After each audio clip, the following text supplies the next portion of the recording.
तो हम लोग बात कर रहे थे अभी प्रार्थना। जैसे हमारे बीच में बात होती है, कई लोग बोलते प्रार्थना करें, कोई बोलते दुआ करें। क्या मन में भाव पैदा होता है?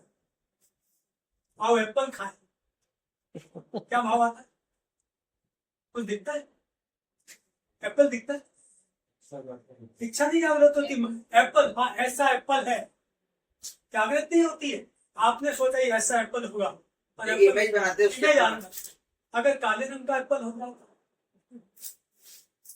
लाल एप्पल था हमारे जीवन में, और काले रंग का एप्पल हो जाए तो भावनाएं टूट जाए। मैं आपके साथ यही शेयर करने जा रहा हूं।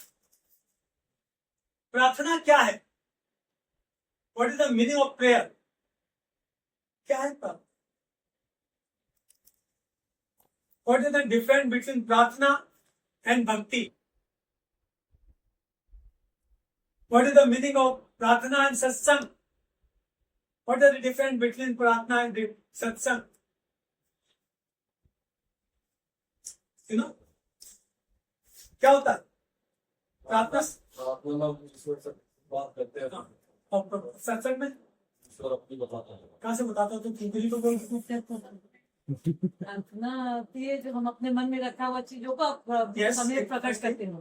तो प्रार्थना वो है, हमारे अंदर दर्द है, परेशानी है, पीड़ा है, बीमारी है, समस्या है, तकलीफ है, बच्चे का बीमार है, पति बीमार है, पत्नी बीमार है, उसके लिए कुछ बोलना है। और सत्संग में उसमें निकल नहीं रहा अंदर से। हम जो कुछ रटावा है वो कहते हैं, जैसे मैं बोल यहोवा मेरा चरवाहा, मुझे कुछ घटी नहीं, ये रटावा है मेरे को जो मैं बोल रहा हूँ। लेकिन दुआ, प्रार्थना, विनती अंदर से आती है, और जब तक आंसू नहीं आए प्रार्थना होती नहीं। हमारे घर में किसी की डेथ हो जाए, कोई परिवार ऐसा नहीं जिसमें आज तक डेथ नहीं हुई हो किसी। हर घर से कोई ना कोई बुलाया गया है। तब क्यों हमारे घर भगवान ऐसा क्यों किया? ये नहीं बोलेंगे, भजन करने लग जाएंगे। डिफरेंट प्रेयर एंड सत्संग। हाँ, परमेश्वर के वचन के साथ जब इन बातों को, मैं कल जब दिन में बैठा, बहुत छोटा सा टाइम मिला मुझे कि प्रार्थना क्या है। आपके इस विषय में प्रार्थना क्या है, मैं एक उदाहरण देकर समझाऊंगा। आप बताएं पहले क्या प्रार्थना, आप किस तरह से प्रार्थना करो?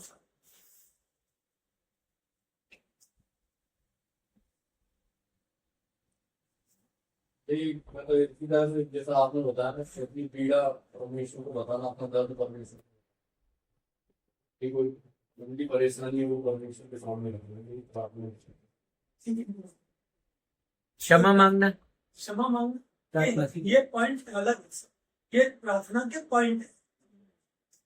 आपने एक बीच बात बोली, और बस इसने बोला क्षमा मांगना, इनने बोला मांगना। है ना? प्रार्थना खुशी से भी की जाती है, खुशी से भी की जाती है, दुख में भी की जाती है। दुख में भी की जाती है।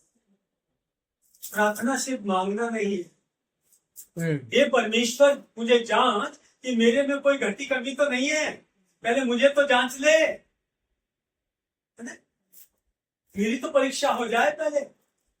मैं तो खुद ही जो है टूटा हुआ मटका हूं, और प्रार्थना करूंगा तो नीचे से निकल जाएगी।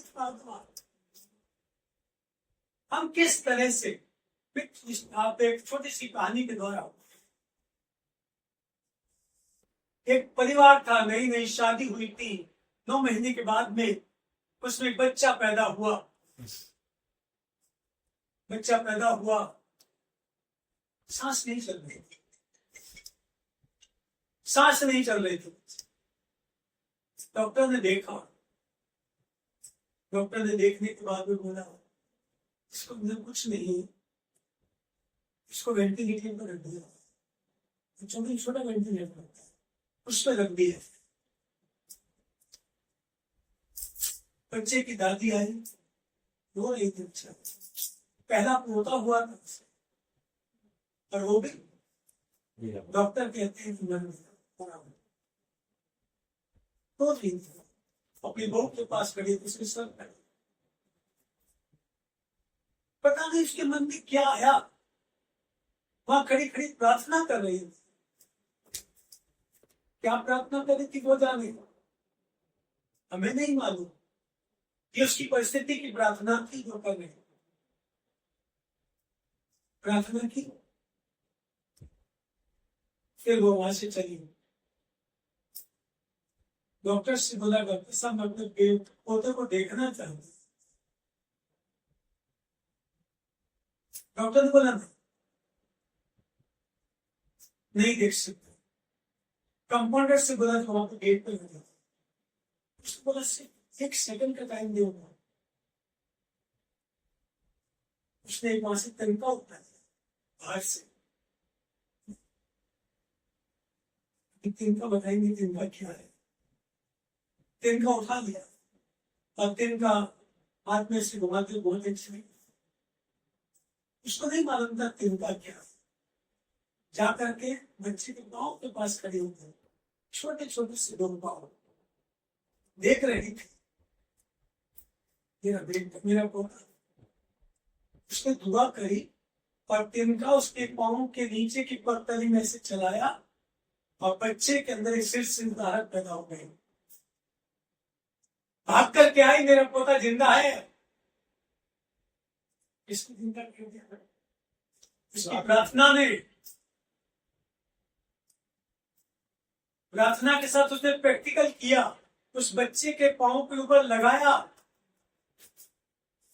डॉक्टर भाग करके आया, उस ऑक्सीजन लगाया गया और बच्चा पूरी तरह जिंदा हो गया।